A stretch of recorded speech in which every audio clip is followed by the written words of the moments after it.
Seguimos adelante en Telebuen Día con gran gusto recibiendo al señor diputado Sebastián Sabini. Buen día, Sebastián, ¿cómo estás? Buenos días, Daniel, ¿cómo te va? Muy bien. Estaba previsto que vinieras el lunes, cuando todavía estaba mucho la efervescencia de algunos anuncios del Poder Ejecutivo, sobre todo vinculado con el tema de la marihuana, en el que tú habías trabajado muchísimo para conformar un proyecto que iba por el lado del autocultivo. De eso vamos a hablar más adelante. Pero bueno, una gripe te aquejó y recién estás en recuperación. Sí, como varios de los uruguayos en estos días caímos, lamentablemente. Y bueno, además, evidentemente, con todas estas cosas también uno se preocupa, ¿no? Claro. Y bueno, pero por suerte aquí estamos. Bien, estabas en Panamá cuando te llamamos allí, con una actividad parlamentaria también.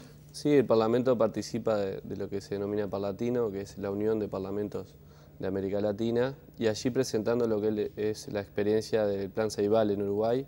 Era una actividad relacionada con educación, ciencia y tecnología, y bueno, realmente con muy buenos ojos de todos los países, porque además hay que recordar que el Plan Ceibal no solo se quedó en primaria, avanzó hacia el ciclo básico, implica una inversión de 50 millones de dólares por año, que son cosas que muchas veces la población desconoce, pero que ha tenido un objetivo fundamental, que es reducir la brecha digital entre las personas más ricas y las personas más pobres.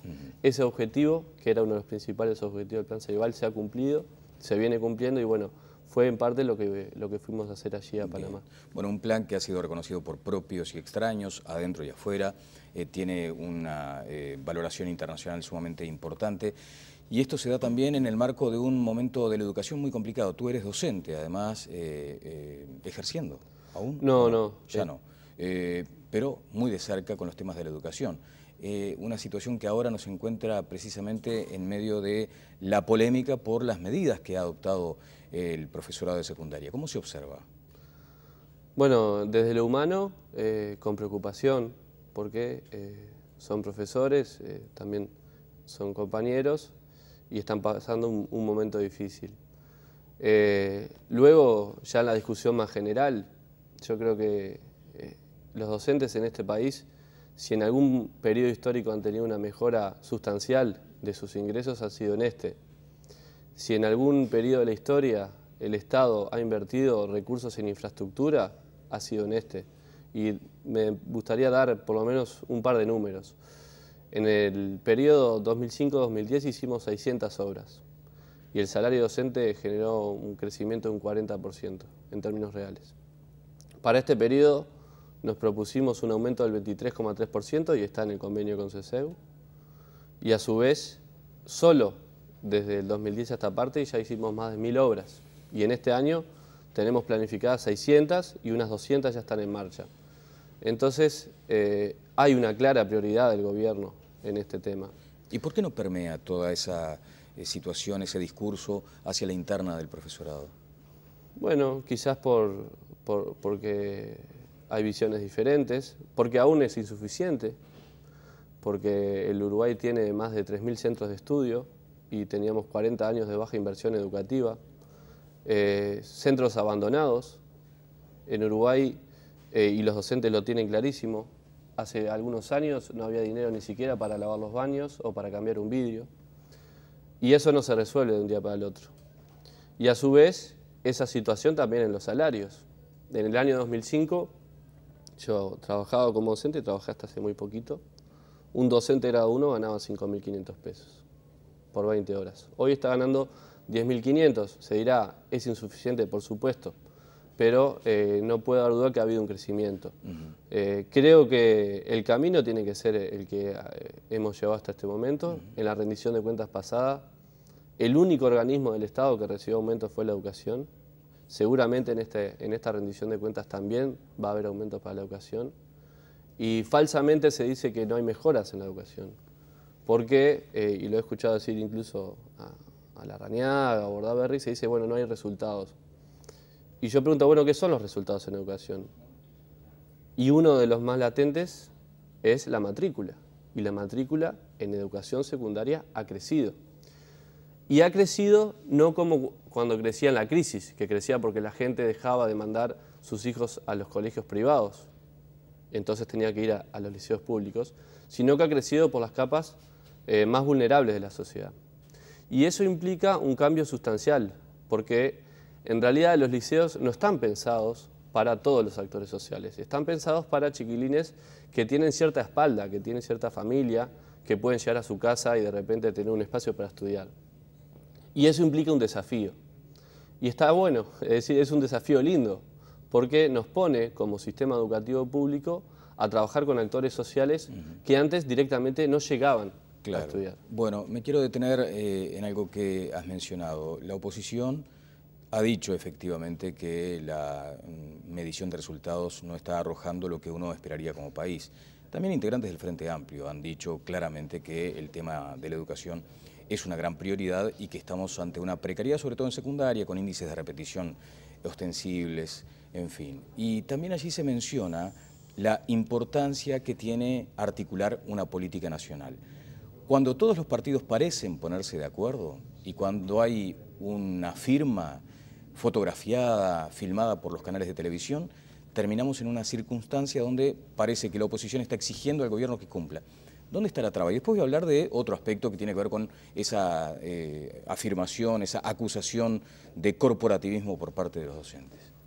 Bueno, me dejas un apunte con el tema repetición, porque la repetición está relacionada con lo que yo decía anteriormente. Uno podría tener un sistema sin repetición, pero muy elitista, muy pequeño, en donde los estudiantes no tienen problemas y simplemente pasan de año.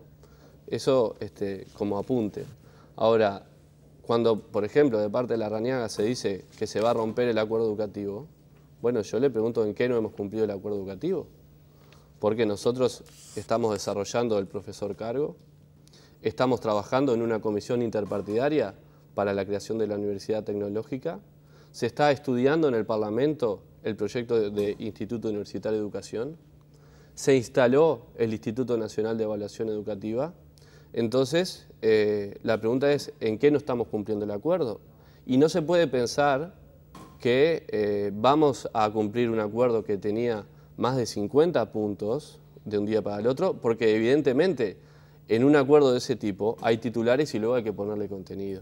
Todos estamos de acuerdo que tenemos que tener una formación docente de carácter universitaria. Bueno, tenemos que crear esa institución universitaria y eso no se hace de un día para el otro y lo estamos trabajando en el Parlamento. Ahora, ustedes afirman entonces que el acuerdo educativo se está cumpliendo, Sebastián.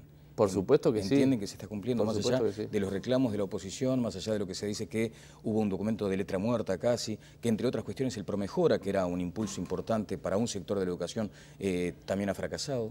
El Promejora se está cumpliendo en los términos presupuestales que envió el Poder Ejecutivo a través del CODICEN.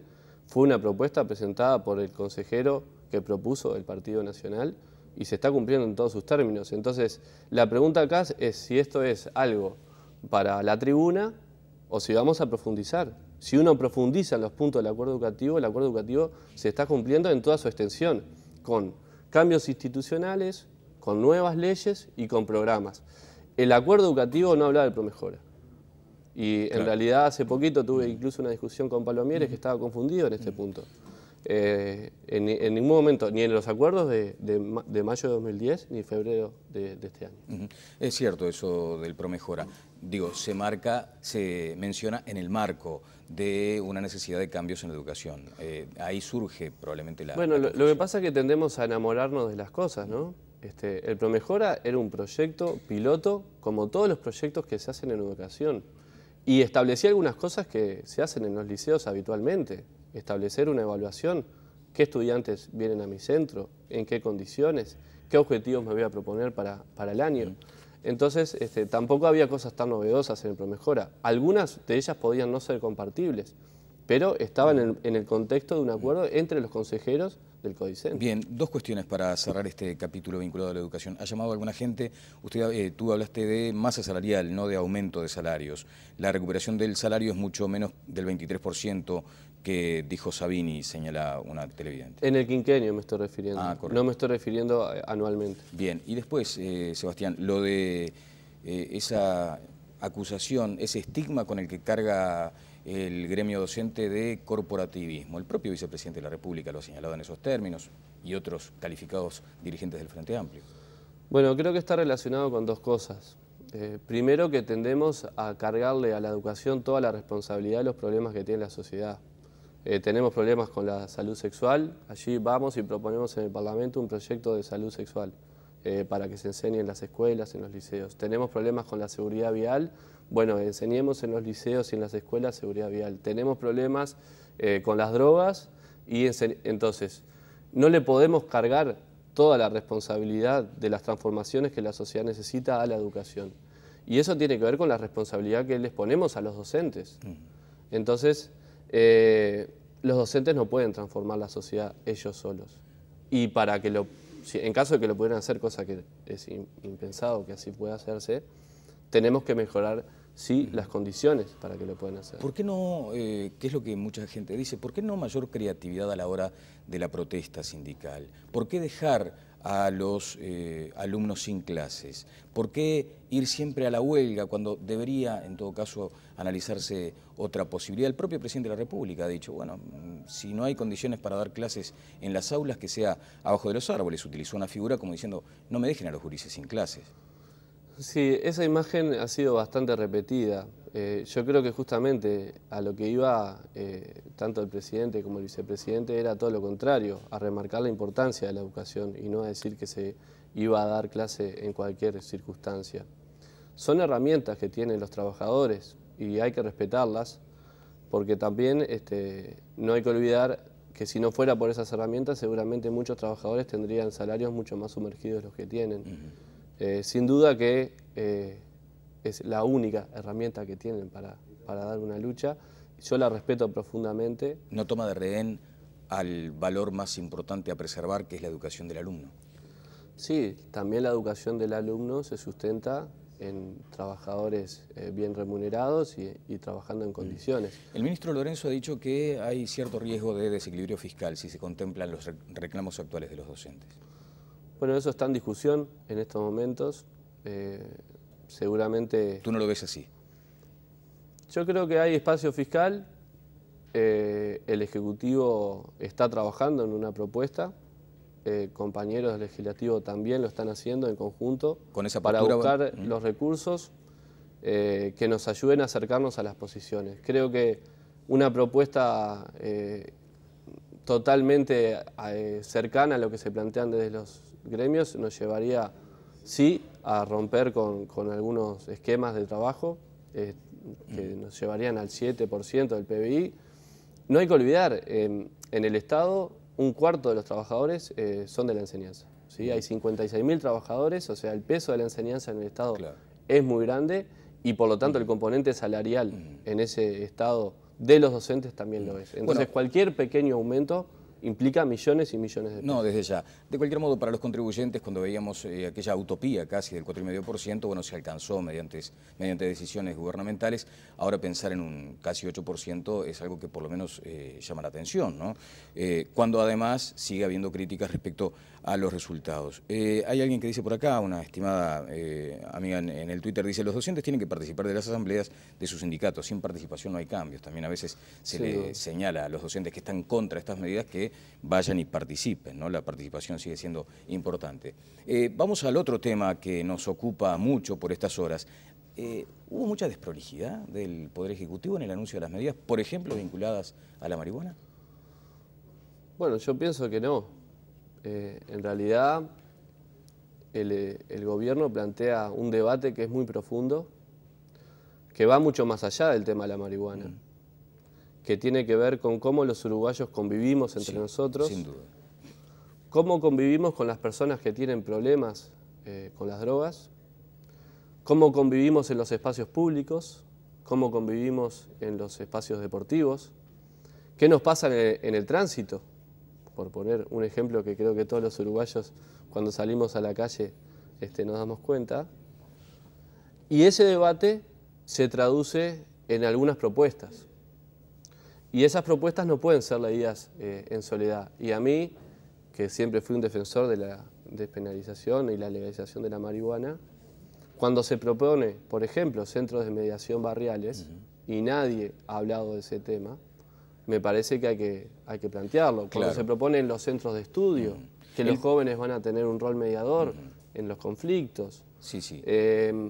cuando se propone que se van a aumentar los espacios de escucha y de atención barriales, comunitarios, para los consumidores problemáticos de pasta base. Es que hay medidas anunciadas por el gobierno que difícilmente algún uruguayo puede estar en desacuerdo. Algunas en las que había una amplia base de acuerdo ahora han quedado por el camino, por ejemplo, el aumento de las penas a los menores. Pero, claro, lo de la marihuana fue título internacional, porque se decía, bueno, un proyecto que pretende legalizar la comercialización evidentemente llamó la atención en el mundo. De hecho, los medios internacionales lo levantaron, hablando en la jerga esta periodística.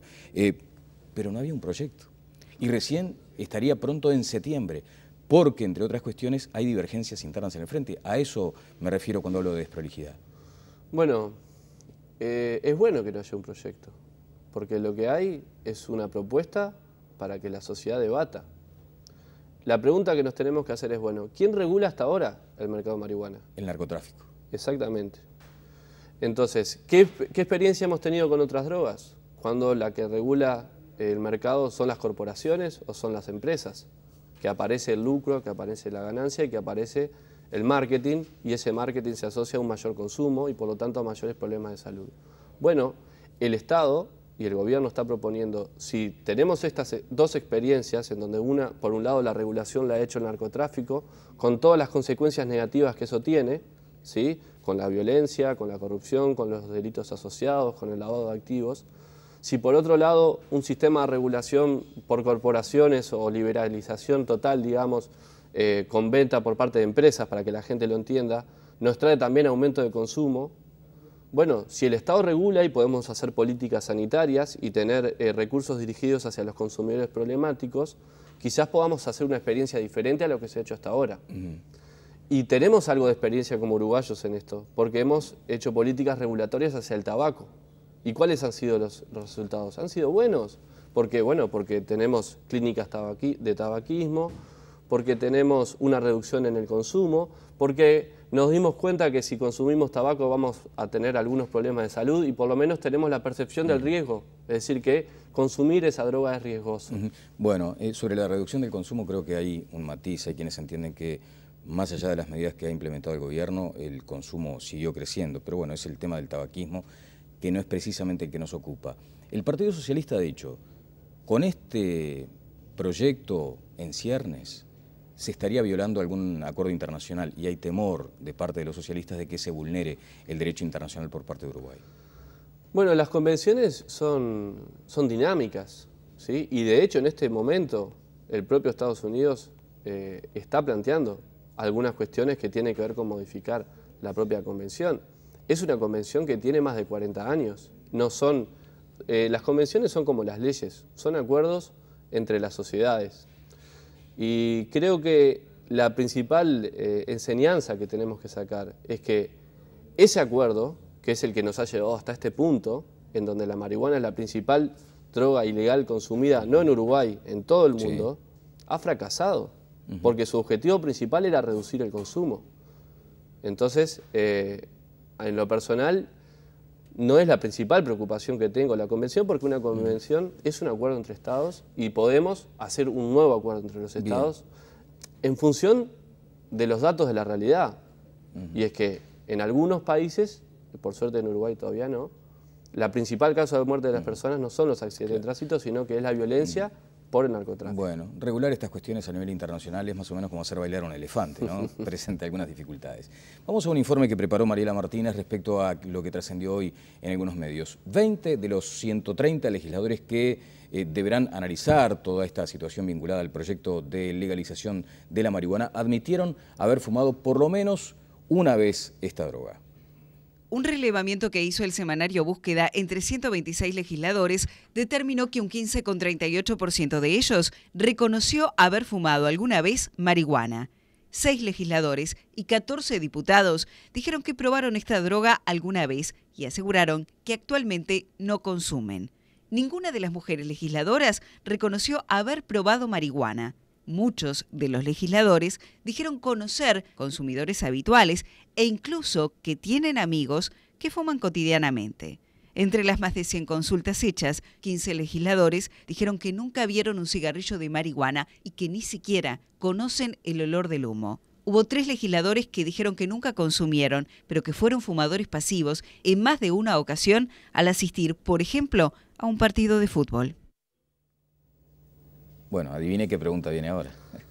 Sí, yo ya lo he dicho muchas veces. Sí. Para mí no es un problema decir que he fumado marihuana, como creo que no lo es para la mayoría de las personas que tenemos menos de 40 años. En mi caso tengo 31. Pero esto tiene un problema, y es simplificar la discusión, ¿no? Y llevarla a una asociación. Bueno, hay legisladores que fumaron marihuana, entonces quieren legalizarlo. Y eso es una tontería, porque no usamos esa lógica para todos los proyectos de ley. ¿Y por qué deberíamos usarlo para la marihuana? Ahora, cuando el secretario de la Presidencia... Sí, claro.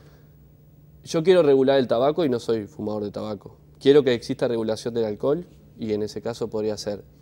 Pero no todas las cosas que trabajamos en el Parlamento tienen un vínculo directo con las acciones personales de los legisladores. No, eso desde ya. Ahora, si el secretario de la Presidencia me dice que se sintió bien fumando marihuana, es como alentar el consumo. A ver, son opciones personales. Correcto, pero... Yo creo que lo que importa ¿desde acá... qué lugar lo dice Sebastián?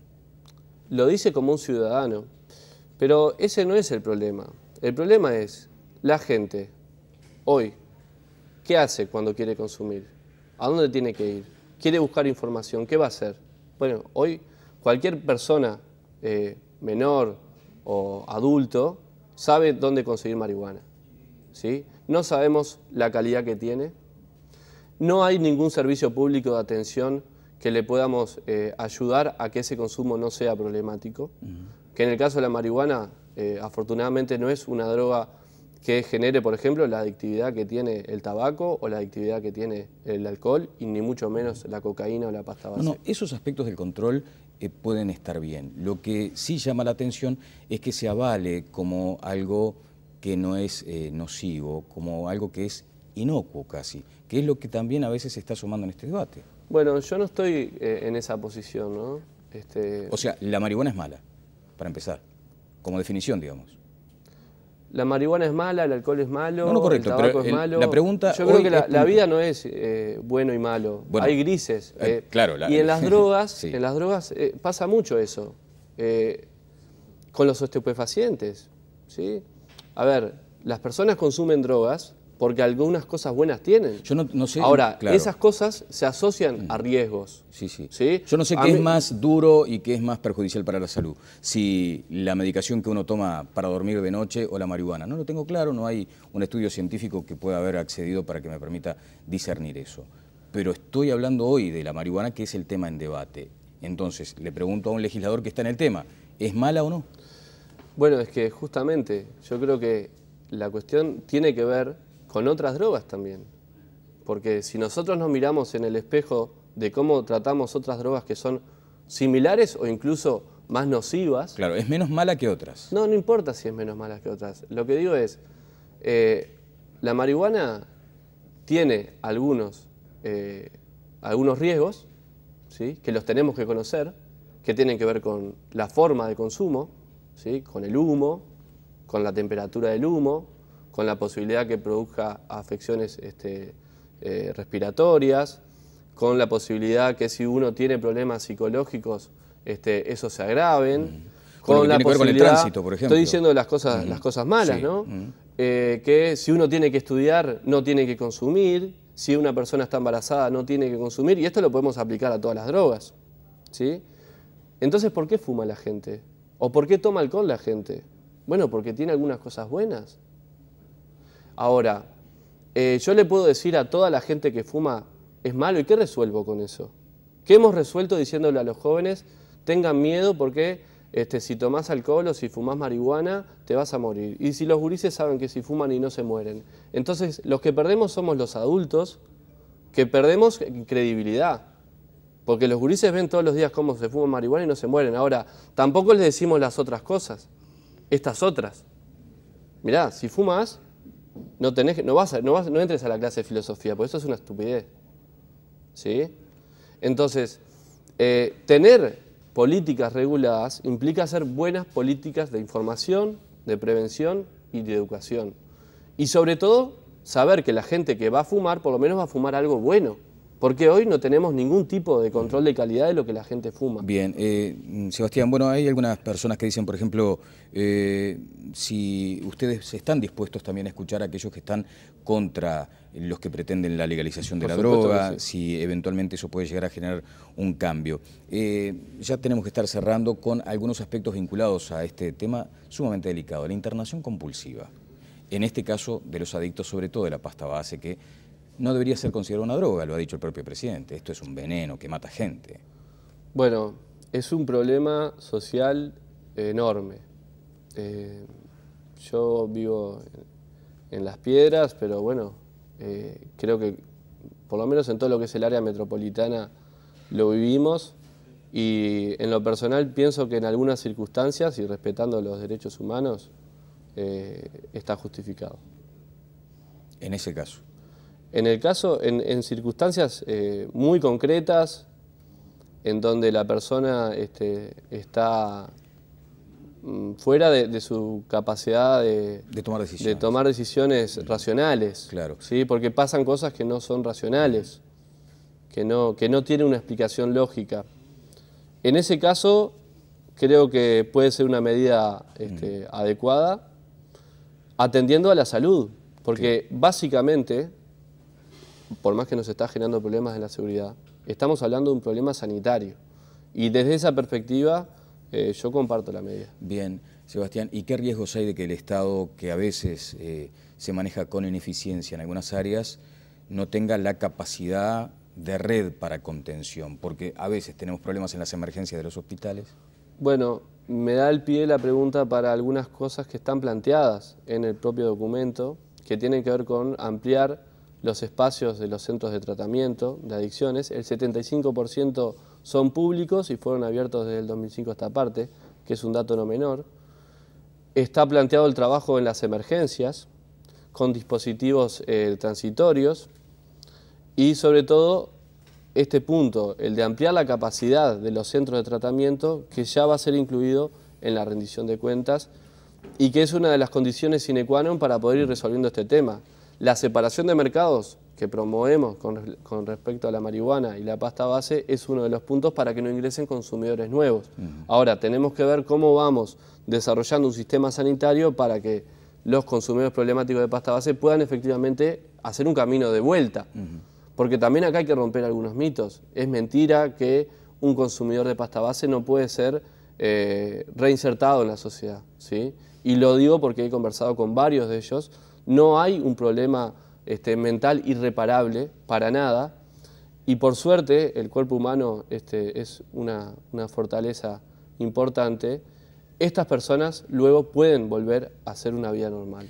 Entonces, sobre esas cosas también estamos trabajando, y ha sido las cuestiones que ha planteado el presidente y que yo creo que tenemos que seguir debatiendo. Un comentario final sobre algo que tenía un amplio acuerdo político, y era el autocultivo. ¿Por qué quedó como marginado? Bueno, creo que el autocultivo es una propuesta interesante.